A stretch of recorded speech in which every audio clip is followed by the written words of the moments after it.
খুব মন গেল সবাই যেমন get ready with me video বানাচ্ছে, আমিও বানাবো। তো কালকে ছিল, মানে আমি ভিডিওটা আজ পোস্ট করছি, কাল ছিল আমার বাড়ির দ্বিতীয় বছরের কার্তিক পুজো। তার জন্য একটা ট্র্যাডিশনাল শাড়ি পরে নিয়েছিলাম, আর ওই অল্প স্বল্প একটু হেয়ারস্টাইল। এই হেয়ারস্টাইলটা তো সব থেকে কমন, যেটা আমি আমার সব শাড়ি যখনই আমি পরি তখন এই হেয়ারস্টাইলটাই ম্যাক্সিমাম টাইম আমি করে থাকি।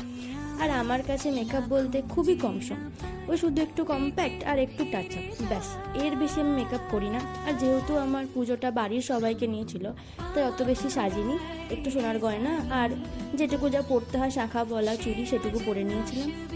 প্রথমে একটু কম্প্যাক্ট লাগিয়ে নিলাম, তারপর একটু মাস্কারা, আর লাস্টে যেটা ছাড়া একদম ইনকমপ্লিট সেটা হচ্ছে একটু রেড লিপস্টিক। আর তারপর তো বিবাহিত মেয়েদের কাছে যেটা সব থেকে মূল্যবান জিনিস, সিঁদুর, সেটা পরে নিয়ে আমার লুকটাকে কমপ্লিট করে নিলাম। তোমরা দেখে বলো আমাকে কেমন লাগছিল। আর এই